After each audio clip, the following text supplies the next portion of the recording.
Good morning. Good morning, everyone. I don't know. No. Everyone is hearing? Oh, now. Okay. So let's start. So good morning, everyone.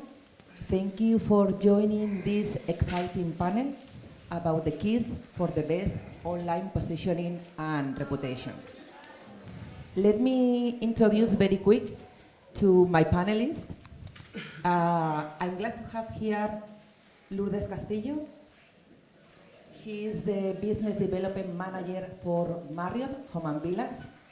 As most of you know, Marriott Home and Vilas is a platform that rents curated apartments and villas worldwide. Thank you, Lourdes, for joining. Thank you. I'm also glad to have here Bart-Jan Luis. Did I say it right? Okay, sorry. Close enough. Okay, Bart, he is the CEO for Otamiser.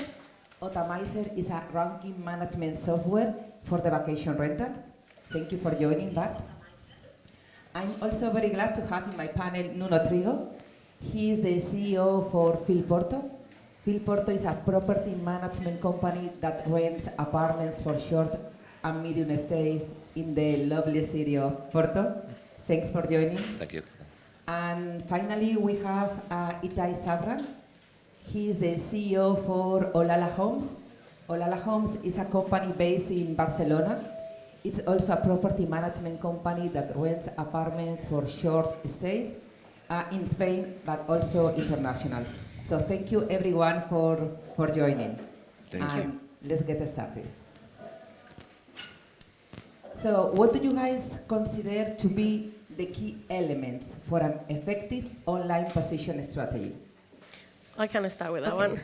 So I would say for having a consistent brand and an online positioning, I should narrow this like to 3 points. First of all, know your guest. So in Home Vilas, we are part of the powerful Marriott Bonvoy ecosystem, which is our loyalty program with over 200 million members. 96% of the bookings that comes in Home Vilas comes from Marriott Bonvoy guests. We're lucky enough to have a lot of data about our clients. We know what our customers want, and we know their expectations, so we are trying to always go after them. How do we do that? Secondly, is like choose your partners wisely. We only associate with professional property management companies that share our values and they align with those operational and service standards. And thirdly, keep innovating. You cannot be dormant, right, on this like ever-changing environment. So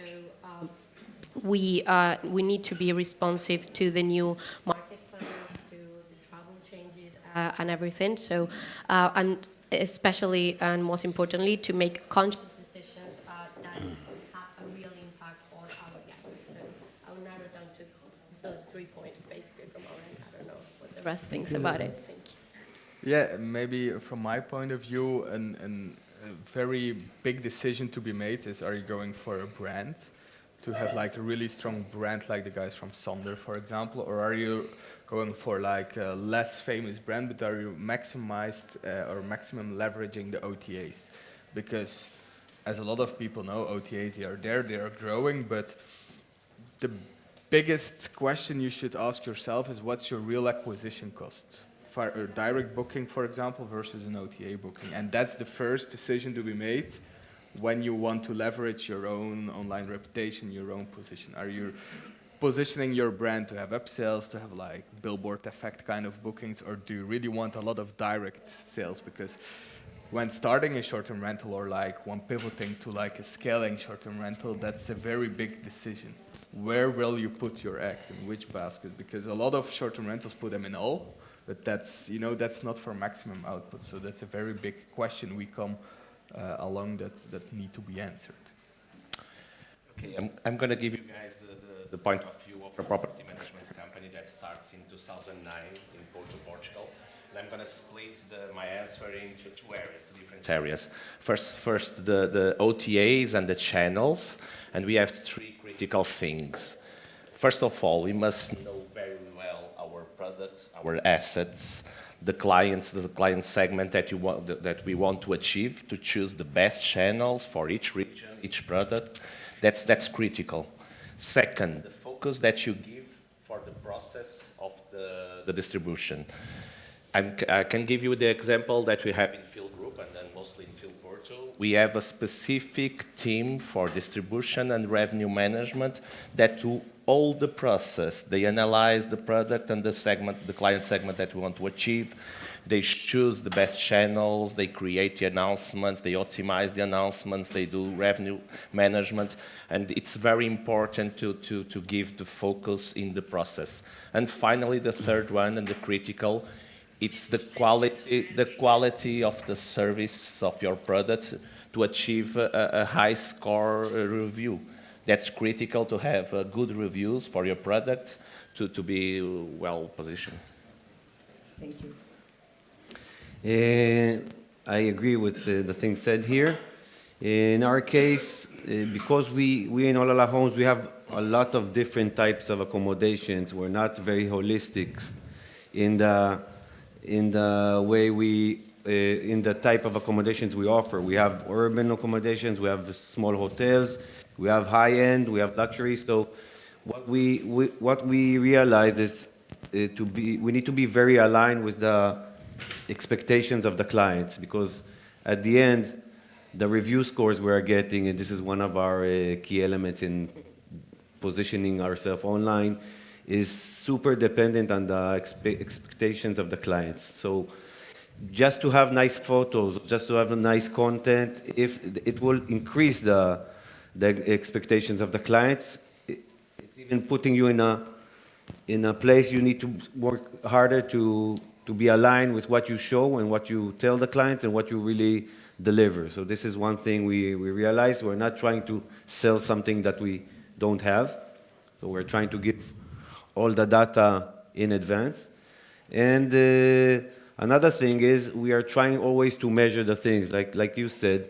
So if we are focusing on several channels or several selling points in one channel, maybe it's not relevant to another channel. Maybe, for example, the clients of Home and Vilas are not the same clients that we would expect or we would like to market to other channels. So it's just to sell, okay, just to have appearance it's not enough. You need later to think what are the results of these sales. So yeah, I totally agree. I think it's very important to get to know your audience.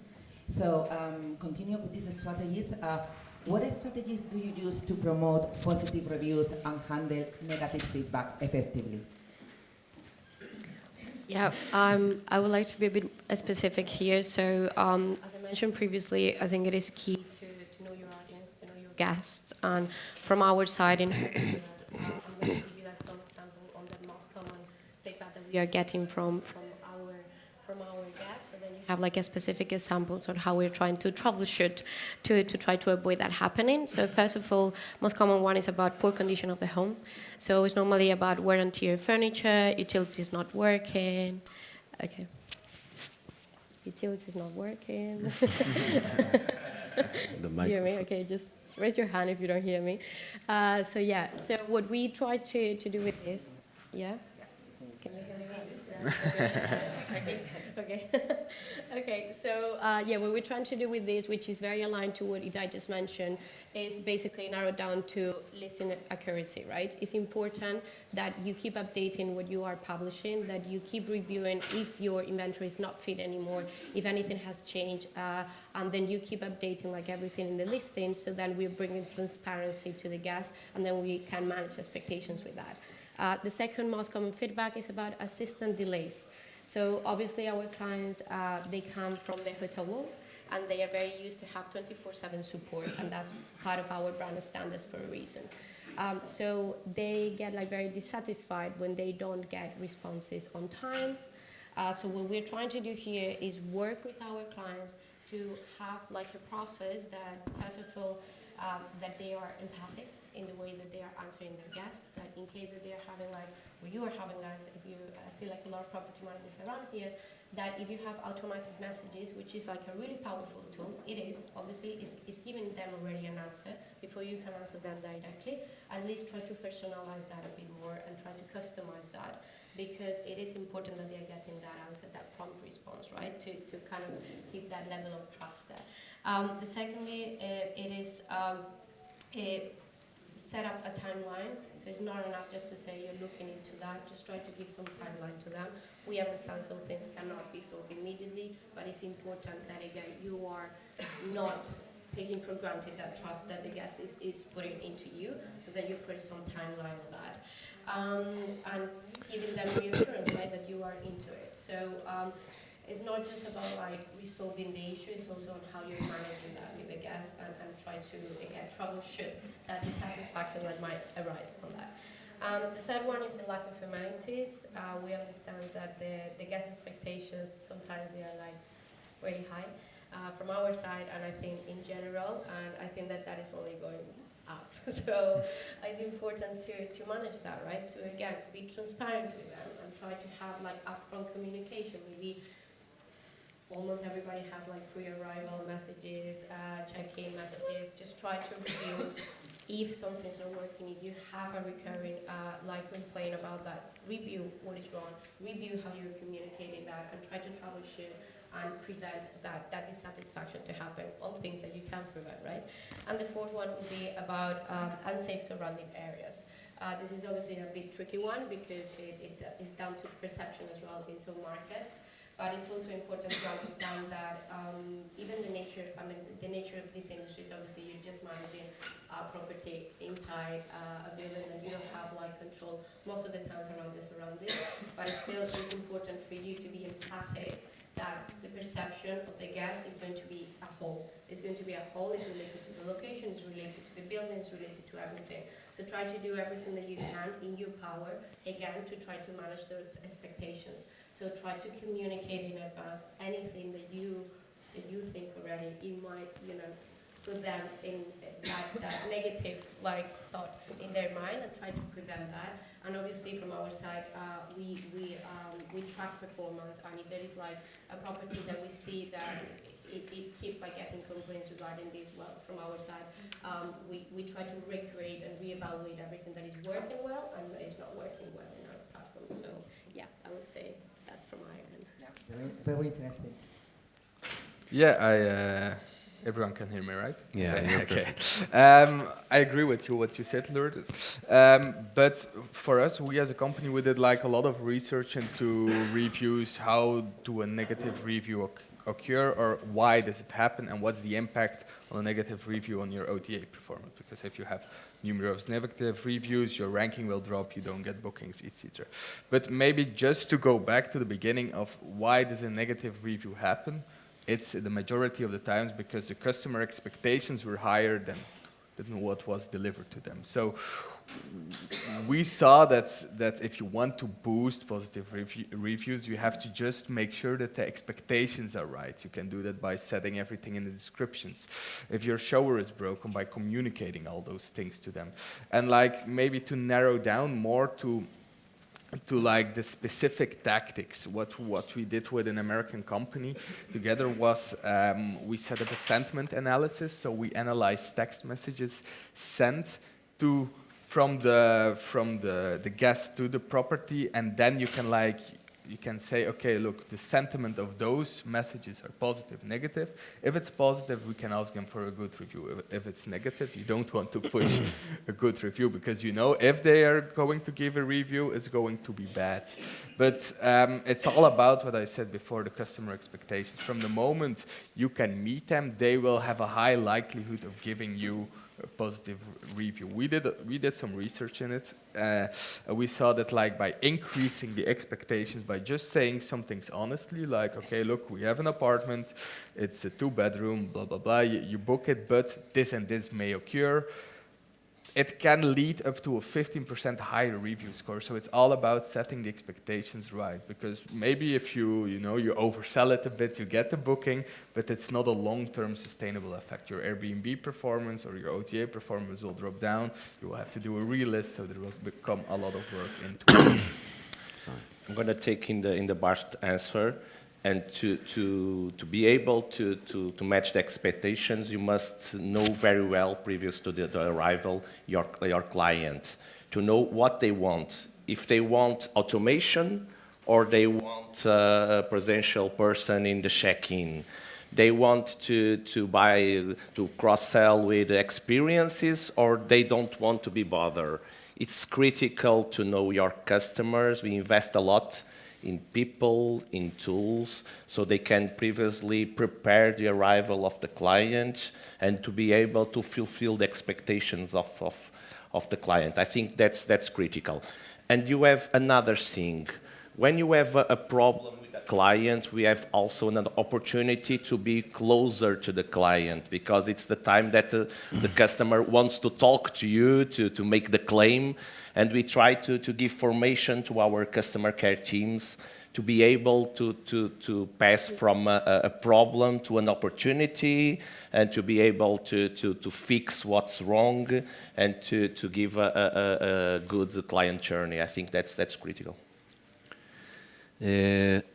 Yeah, I don't think, yeah, no. Yeah, I think No, I will, yeah, a couple of points. So how to promote positive reviews. So I got a great experience yesterday. I checked in one of the apartments here in Malaga, and everything was seamless. It was very neat, clean, nice. I enjoyed very much the check-in process.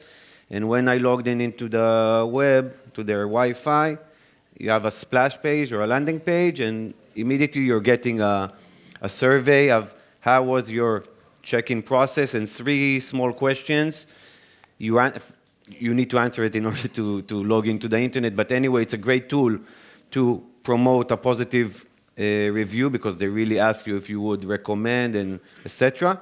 But it's even a more powerful tool to identify problems and immediately act, because I also tried to give a 1-star there on the check-in process, and I immediately got a feedback. So to catch the problems will occur always.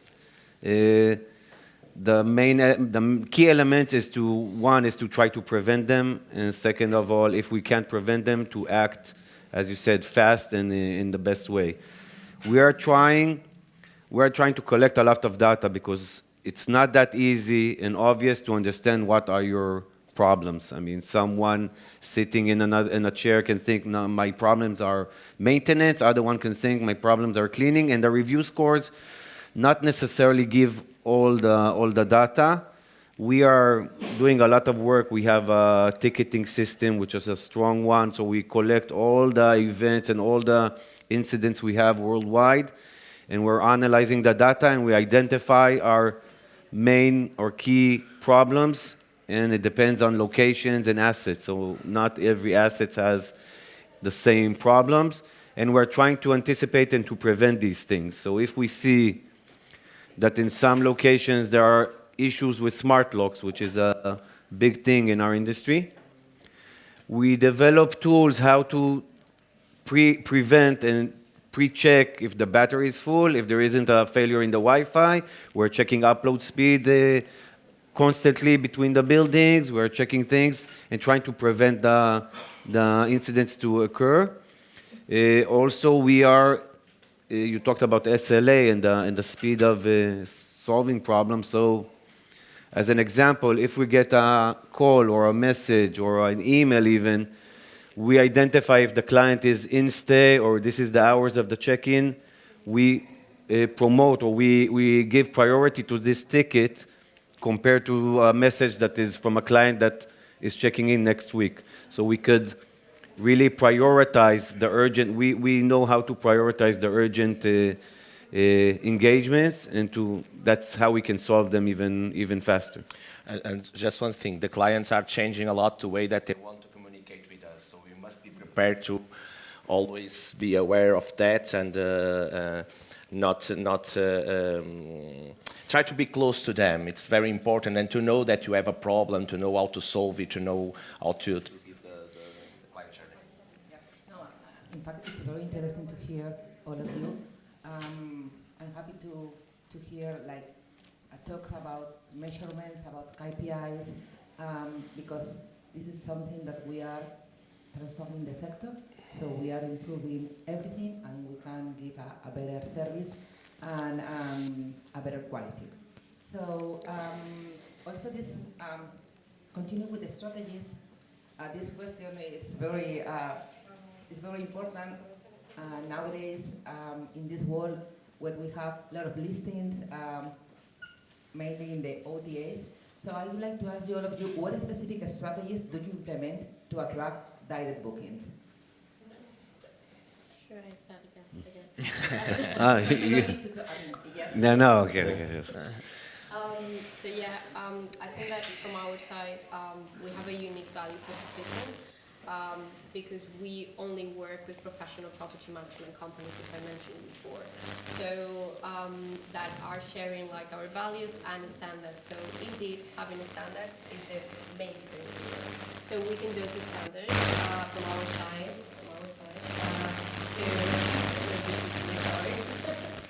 so from our I think you talked enough. Yeah, I'm sorry.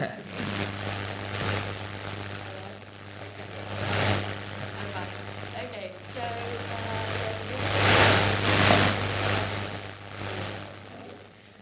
so we focus on the guests. First of all, we offer them as per curated property. So we check like every single property that enters our platform and those kinds of we do check everything.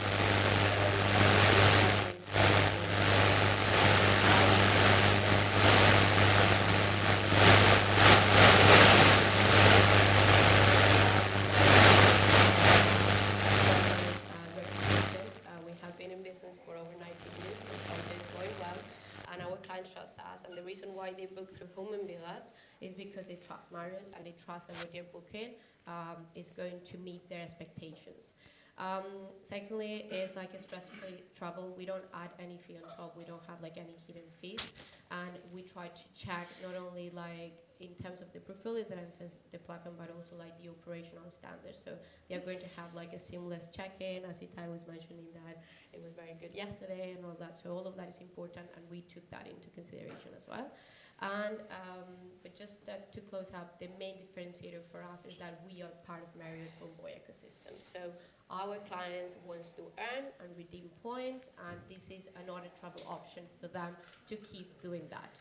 So that would be from the guest side, but obviously we are not who we are just because of what we bring our guests. So we also need to think about what we can add to our partners. So for our partners, first of all, brand reputation, they can leverage as well in our brand reputation for homeowner acquisition. You all know how difficult and how costly it is to acquire new homeowners. So definitely like being associated to a company like Marriott can bring up and leverage, like add up your level, right? So then you can leverage on that as well to acquire new owners. The second thing is that, as I mentioned, we have been in business for quite a while, so we know one thing or two, so we're happy to share that, and we try to support as much as possible our partners in terms of operations, guidance, anything in terms of performance, and we can work together. For us, this is more like an old-fashioned partnership. This is a two-way relationship, and it is that's what we are trying to do, and we try to add value not only on bringing reservations, but also like what can we give you guys. So any feedback always welcome. And then, but obviously, what's bringing on this, like as I was mentioning before, it's important for you to recognize your strategy, and if you want to add like more value to that and try to diversify what you're doing and elevate your distribution strategy, we open the door to a completely different type of guest, because our guests just come from Marriott. So at the end, you are accessing a well-traveled guest, is an attractive audience to your homeowners, but you also access like promotions, marketing, data, insights. So yeah, I would say that would be like the two differentiators that we are bringing into the table. Yeah, maybe. Yeah. So it's working? Okay. So, okay. I'll use this one. Hello, you can hear me? Okay, that's better. So I will be talking about the experience we saw with our clients or with clients of our company. And to leverage direct bookings, there are various techniques, of course. What we saw, for example, is people just sending like direct messages if they have a gap night after their stay. Okay, look, book at 50% discount, an automated way, book at 50% discount if you stay another night, but you book it direct, so your acquisition costs go down. But what we generally see, and I will be circling back to the OTAs, is the higher you are on OTAs, the more traffic you can lead to your own website. Why? Because a lot of people, I'm not saying all people, are rational beings. They copy-paste your name on Booking or on Airbnb, and they try to search it and find a better price. So this is the key element, the better price. So I hope and I think everyone is always offering a better price on their own website, because the rational customers, they are going to the website that want to have a lower price. Not the last minute customers, they normally don't do this, but like the customers with an average book window of 14 days to 21 days, they always do this. They copy paste and go to your website. So the higher you are on OTAs, the more traffic you can send to your website. Just so my advice would be just to think about how the interdependence between those platforms are. Make sure that you're cheaper or that you offer something different for direct guests instead of putting a lot of Google ads or AdWords or whatever, because then you're competing with the OTAs. The OTAs will say, okay, you put a 100 euro, we will put 110 and we will get this customer. So it's like doing all those like small tricks to leverage it as much as possible. Okay, for us the main thing is brand reputation, and brand reputation is not something that you can buy or something that is instantaneous. We are in the market for the last 15 years, and in the last 10 years we invest a lot. Be prepared to invest a lot in digital marketing, be prepared to fail, be prepared to don't have the figures that you want in the first 1, 2, 3 years, but you must continue to invest in brand reputation, in digital marketing, and brand reputation is also to have the best quality of services, to have the excellence, to be well positioned in your market, in your segment, not in all the segments, not that you want to go to all the clients in the world. You must focus in some of them, and you must invest, because we are doing that for the last 10 years. We are growing our digital marketing team for the last 5 years. And I can give you some figures from our group. We have in urban accommodation more than 20% of direct bookings in Porto City. In villas, we have more than 50%. In boat trips, we have more than 70%.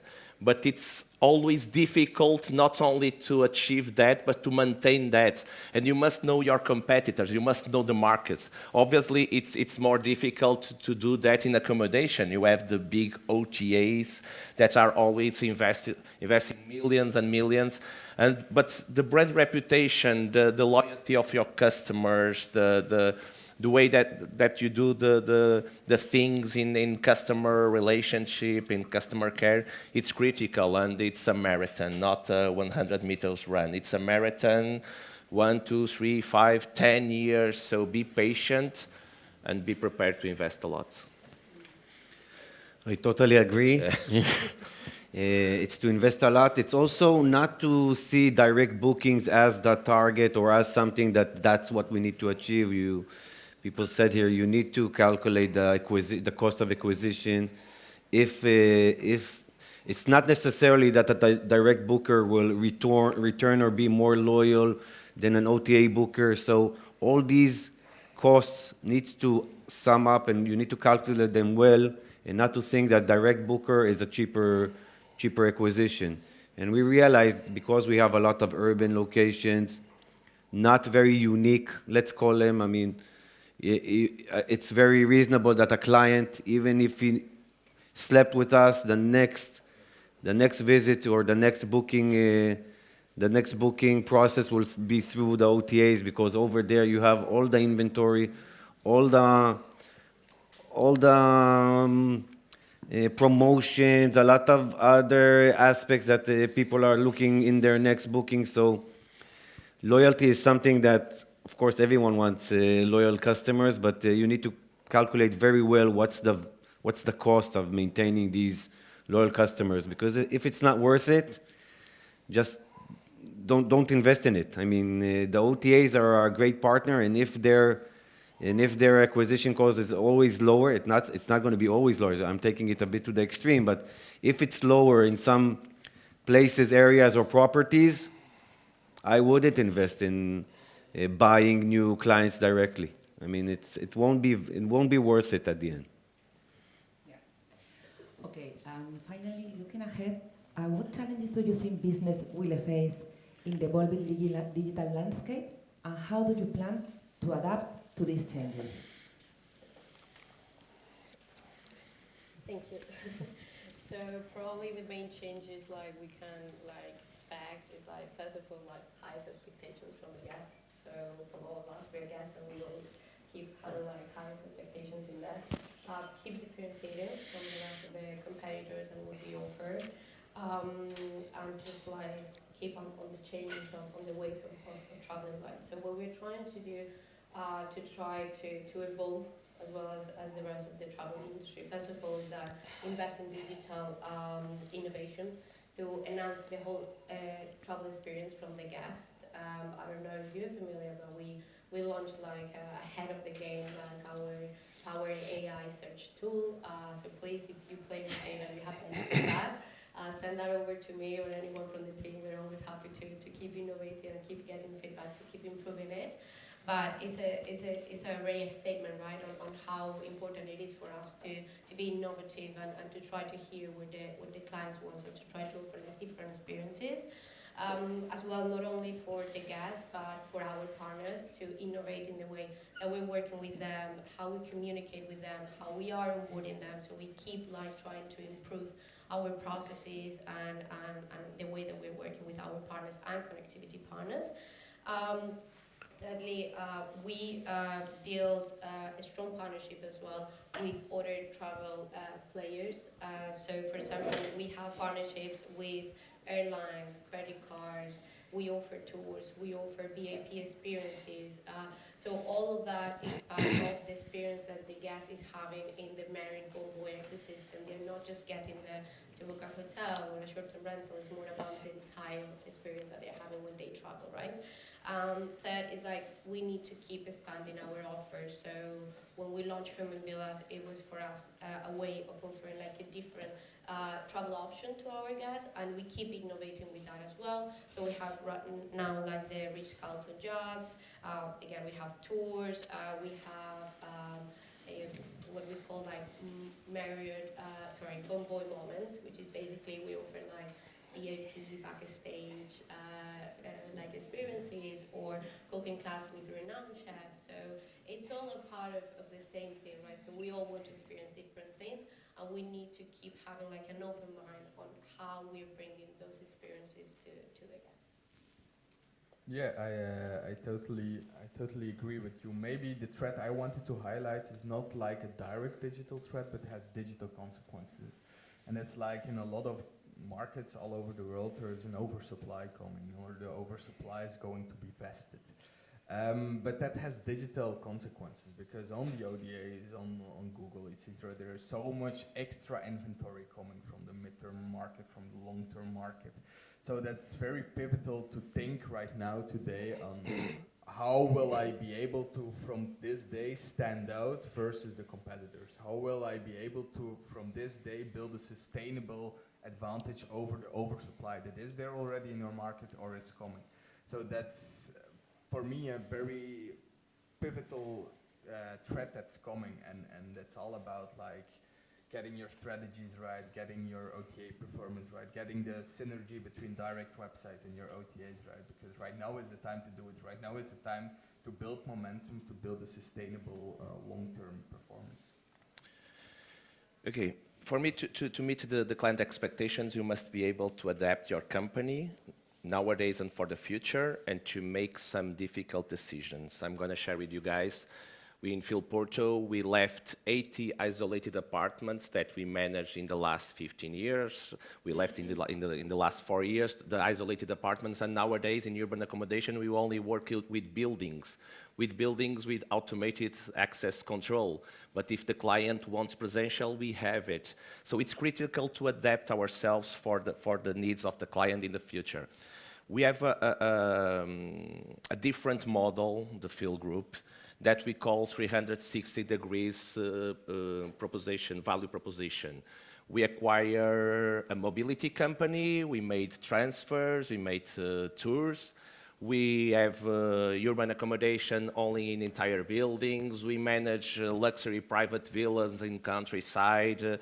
We start a co-working company to give the clients, the leisure or the business clients, to give them flexible workspaces. We acquire a boat trip company in Douro River to give them an entire experience or a value proposition. And that's critical to be here in the future, I think.